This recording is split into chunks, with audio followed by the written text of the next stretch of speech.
Welcome to the Learning Can't Wait podcast, a Full Mind production. At Full Mind, our vision is to ensure every child has access to an exceptional education. Each episode, we will be joined by pathfinders within and around the education space who are bringing about transformational change on behalf of deserving students. I am your host, Hayley Spira-Bauer.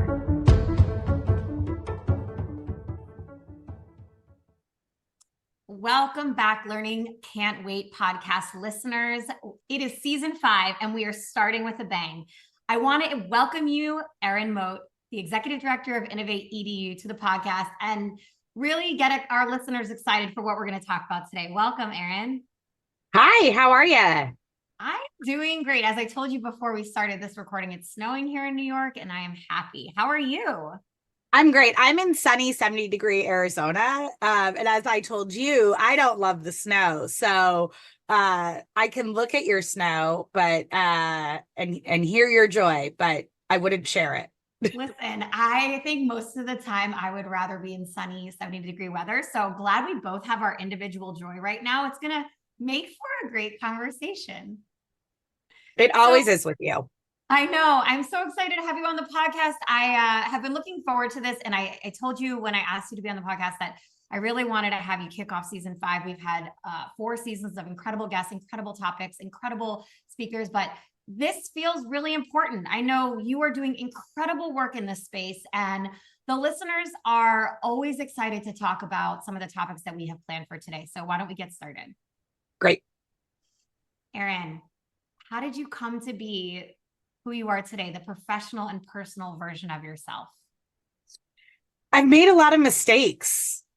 I think this is, nobody says that, except people, I think, who are constantly learning. And I feel like that is the thing that has made me who I am, is that I'm constantly learning something every day, with I hope, a perspective towards anyone can be my teacher.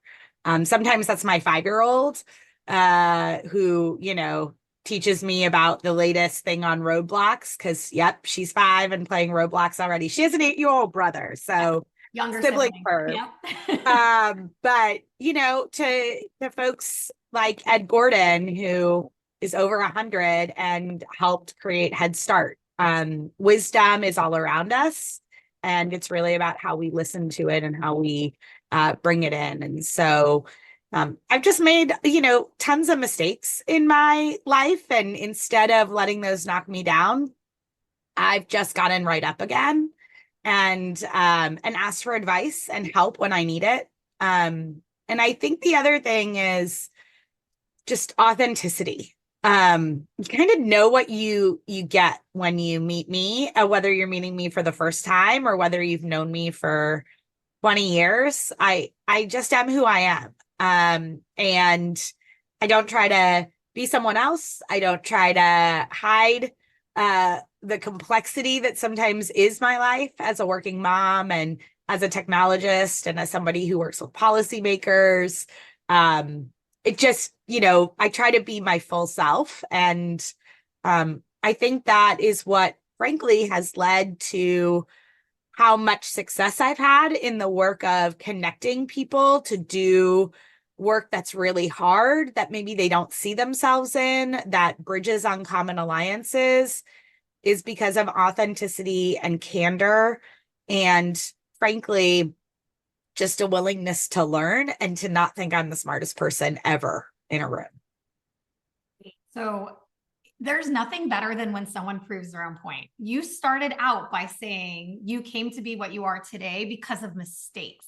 If that's not authentic, I literally don't know what is. Like, yes, first of all, that's how we learn, like you said. Mm-hmm. But secondly, like you just said, your willingness to learn from everyone and anyone without limit. And that is so authentic to who you are as a person. I know you through the inimitable Juliana Finnegan. And, she said to me, Hayley, what you get is what you see is what you get. Like, Erin is passionate. She is caring. She is real. Talk to me a little bit, Erin, about how that presents itself in terms of your passion for the work you do and what you have pursued as your career and really your life? Yeah, I think that, I feel a sense of urgency 10 years in at Innovate EDU that is more urgent today than it was when I founded the organization in 2014. And for so many reasons, because one, I have seen what we can do together as a sector when we row in the same direction, and what we can do for kids, what we can do for educators, what we can do for families and communities, what we can do for ourselves as a sector to evolve our sector to be more of a learning ecosystem focused on continuous improvement. And so, when I think about this, this authenticity piece of it, it also means like sometimes you have to say the hard thing. And that means like not everybody likes you. Like not everybody loves the person who says the hard thing, or who, I don't know if I can say this, but you can bleep me, who says like bullshit on things on LinkedIn, who calls out bias in so many forms in our space and in our sector. So you have to know sort of like what's possible. You have to know that like sometimes you're going to be unpopular or people aren't going to like what you have to say. But I think when you have the kind of moral clarity that I have around the urgency of what we need to do for our young people, I believe education is our greatest national security crisis right now. And as someone who came from the national security sector, that's a big statement that, it's not Ukraine and it's not, something that's happening overseas. It's what's happening in our own communities and schools. And I don't say that to be isolationist, but because I think we are a country that believes in American exceptionalism. And yet we're also a country that's content to have the largest number of kids in poverty in the developed world, to have maternal mortality rates in the 30% for women who are African American. We can do better and we need to do better. And we just need to like take it on. Your boldness is part of what I think makes you such a visionary leader. I mean, to make a statement like you just made, that the largest crisis is on our own soil in our education systems, and that's what drives your work, is powerful. And I think there's a lot of people who agree with you. You mentioned that when you founded Innovate EDU, you feel like its urgency and its importance is even more true today. How do you feel like the rise of attention on artificial intelligence and the changing landscape of both education and workforce has accelerated Innovate EDU's mission?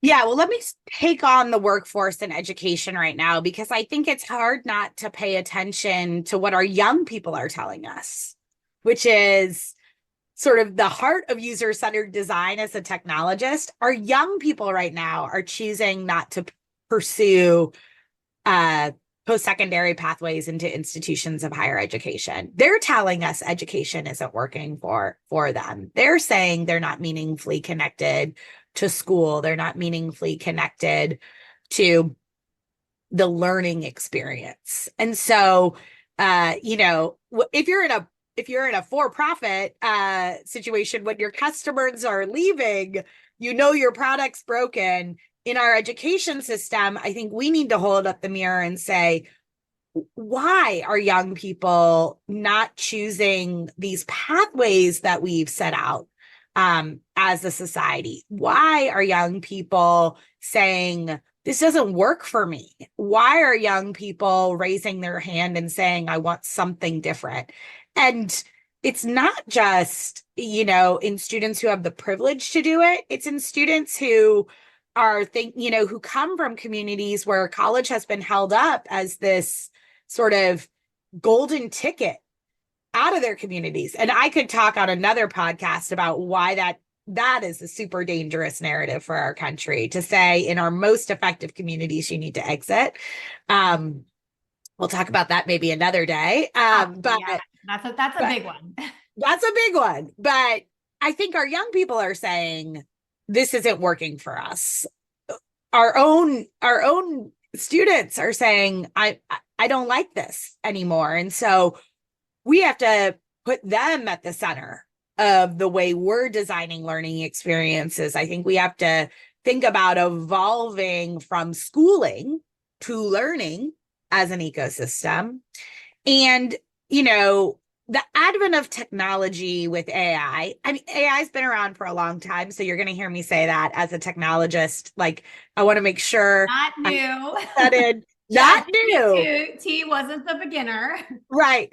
But what is new is the breakthrough into consumer consciousness. It's very similar to like what happened with the internet, and when it was able to, you know, go from a computer terminal to a phone with a BlackBerry to an iPhone to now, like, you can't imagine not being able to order groceries, a car, your laundry, you know, schedule whatever you need to schedule from your pocket. Like, so AI is going to transform the way we interact in society, much like the internet has transformed the way we consume information, the way we think about knowledge, for good and for bad.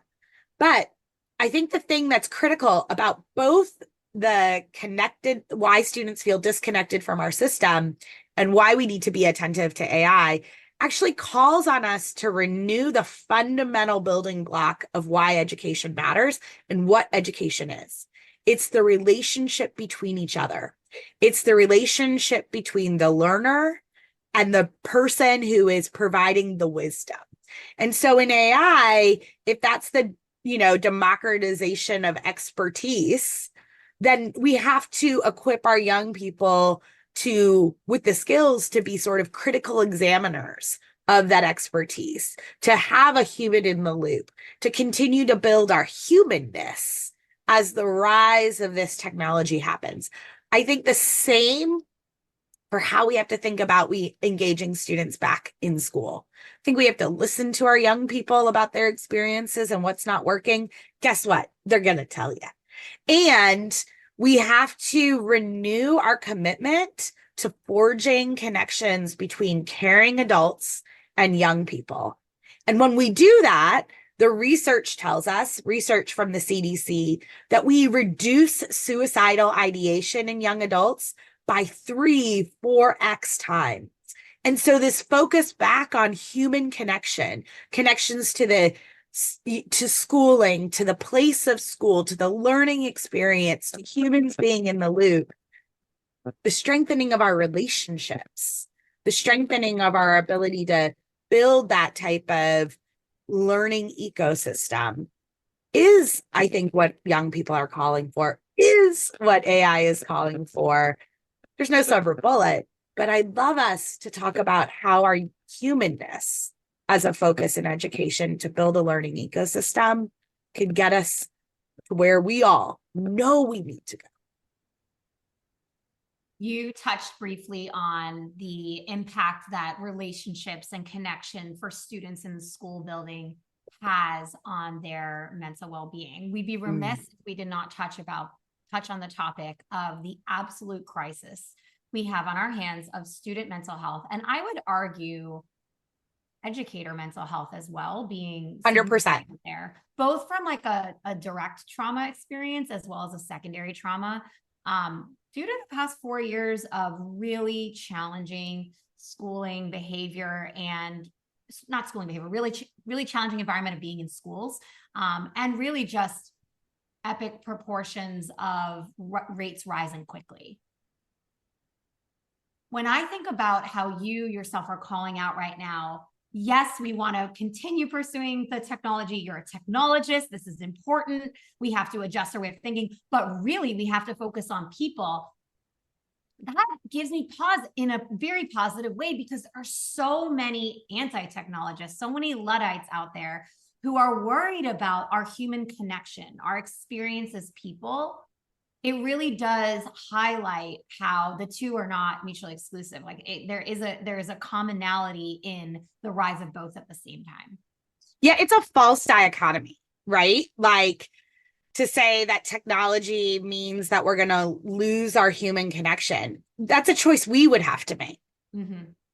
And I postulate that we can make a different choice. And I agree with you. I think we have an unprecedented crisis, frankly, across our society around mental health right now. And for me, I'm a mom too. So like I was a mom during the pandemic. I mean, we almost quit kindergarten during the pandemic. I think we were like 2 days away from just like, no longer doing 6 hours of kindergarten on Zoom. And I was ready to just quit kindergarten and redshirt my son, Robert. Mm-hmm.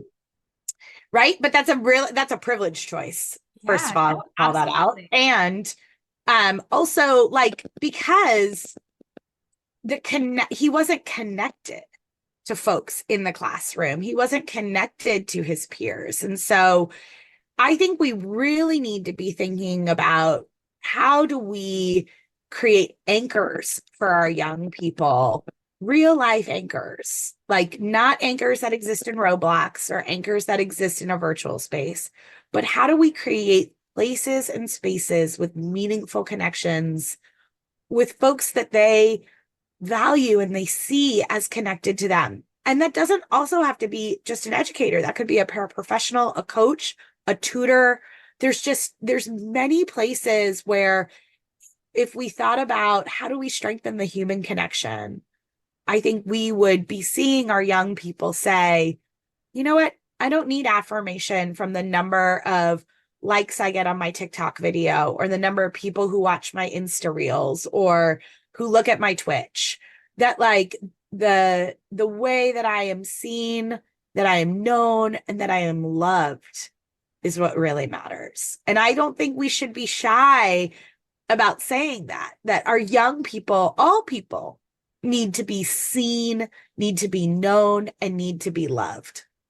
One of the repeat guests we've had on the podcast is Hetty Chang from Attendance Works. I love that lady. I mean, just brilliant, brilliant beyond measure. But in the first appearance that Hetty came on, we had a assistant principal of a school district in New York who has exceptional attendance rates. The school is well known for their attendance rates and their like lever that they pull for attendance, which, sorry, I should back up and scaffold this a bit.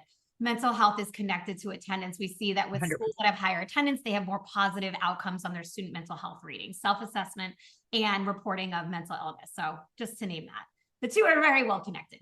And the school leader said that they have a very robust mentorship program in their school. So any adult in the building, could be the custodian, could be a counselor, could be a teacher, is connected to kids, and the cohorts follow through the length of high school. And it just speaks to what you're saying here. Like there is a student is with a teacher or an adult in the building throughout their time, which is showing better mental health outcomes, better attendance, and ultimately is helping this district thrive and serve as a real model for how you create that connectedness within the building. It's building blocks here. Yeah. And I think we have to your point about educators, I think we have to be as attentive to the connectiveness of our educators in their school communities or in their professional learning communities as we are to our young people. The thing that I love about educators is they are constant learners, right? So one of the things I don't want us to see is a toggling down of opportunities for our educators to grow and have professional development. The inability for folks as we face educator shortages, seeing folks having to give up their prep period or give up the time that they have in professional learning communities in order to staff more classes. We really need to be attentive to making the education profession a sustainable profession.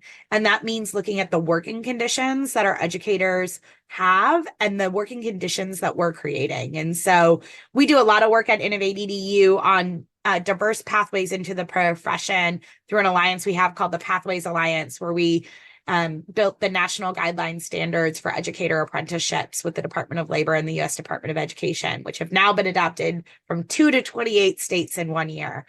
And it's amazing. But one of the things that the research tells us about educators who stay in the profession that deeply informed the work that we did on the national guideline standards is that when a teacher is an apprentice, when an educator is an apprentice, they are not the teacher of record in their classroom. They have a master teacher or a certified teacher that's mentoring them, that they're learning from, that they can make some of those mistakes that I talked about earlier, that they, aren't put forward as the teacher of record on the first day that they're taking on a new job, that we're appreciating the professionalism of educators and the need to build those capacities and dispositions. And so, when I built a school in Brooklyn that I get to be the founder of, so I get to wave at homecoming and graduation, but I'm no longer involved in the day-to-day operations. But when we built Brooklyn Lab,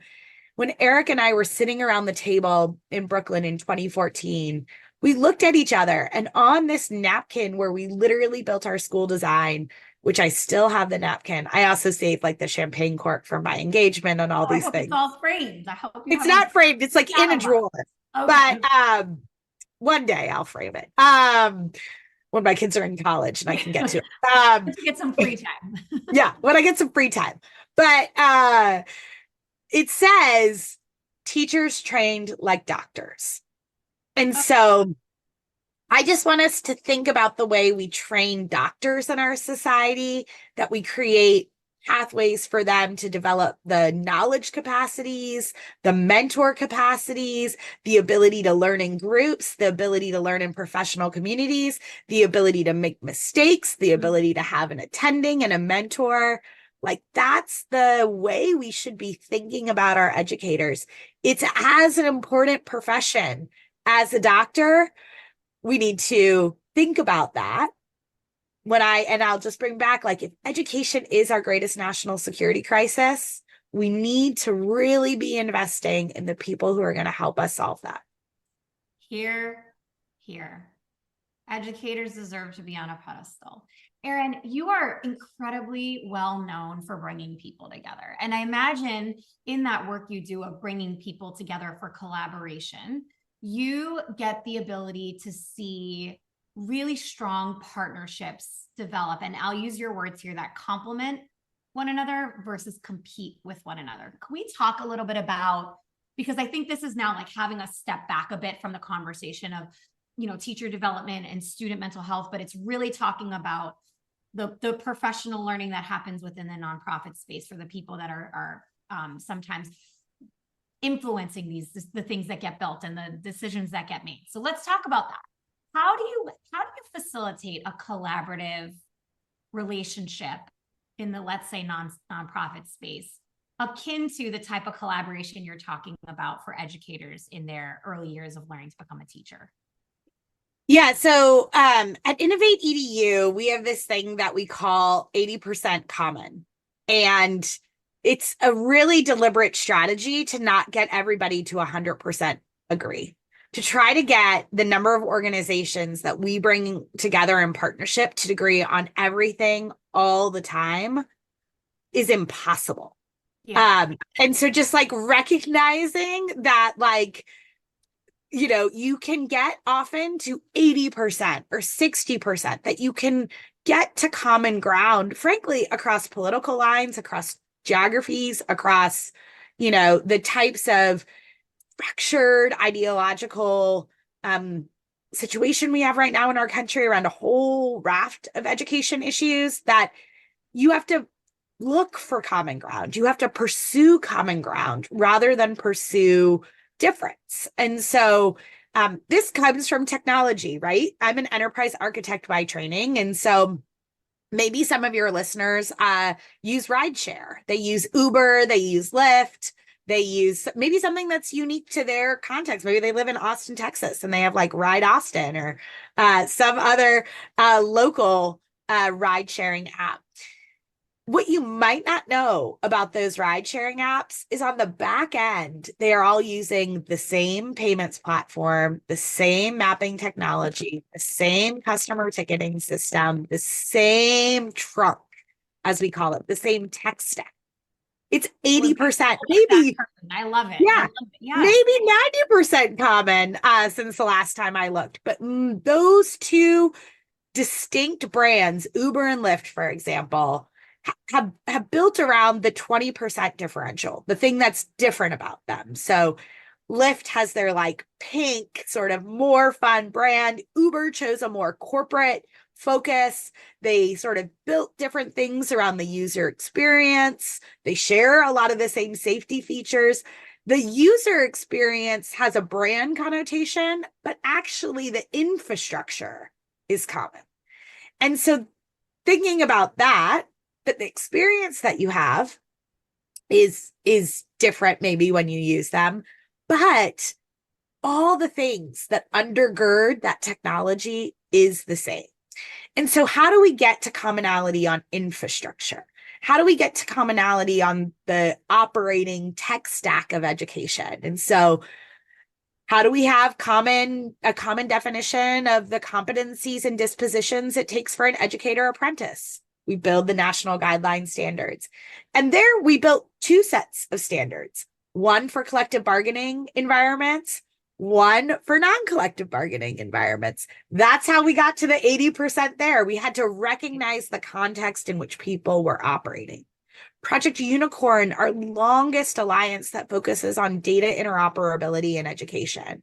When we started that alliance, nobody knew what data interoperability was. And then this August, First Lady Jill Biden stood up in the East Room of the White House and said, we need data interoperability and cybersecurity to come together. And so how did we actually get there from, a conference room where nonprofits and standards bodies and a K-12 advisory board and industry were all thinking about data interoperability, thinking about how it could help share information about young people in a secure and private way, how it could inform data-driven instruction.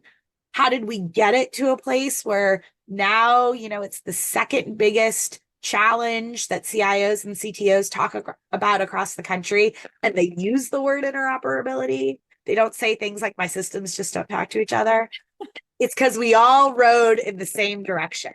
We said, our big goal is this, and that's what we're going to row towards in the same direction. So it's about clear vision, clear goals, and finding common ground. This is not easy work. And your emphasis on 80%, which to be candid, I had not heard that before as part of your work, but makes so much sense to me. It also highlights one of the beautiful things about our world is the diversity of it. So it's not saying, I think about, there's this one kid's book that talks about if everybody was the same and wore the same outfits, it would be so boring. The world would be boring. So I appreciate both the emphasis on there's a lot more we have in common than we know, especially in such a fractured environment today. But also, we're individuals and we have, unique vision and experiences that help develop who we are and what we build and how we create. Oh, Erin, I am like feeling dread about getting to the end of a conversation, given our, how long we typically record these episodes, because I feel like I could talk to you for days about literally everything that has come out of your mouth. You really are so incredibly inspirational as you share the work teams are doing. I think about the word interoperability, just to go back to this point, interoperability, synonymous with Project Unicorn.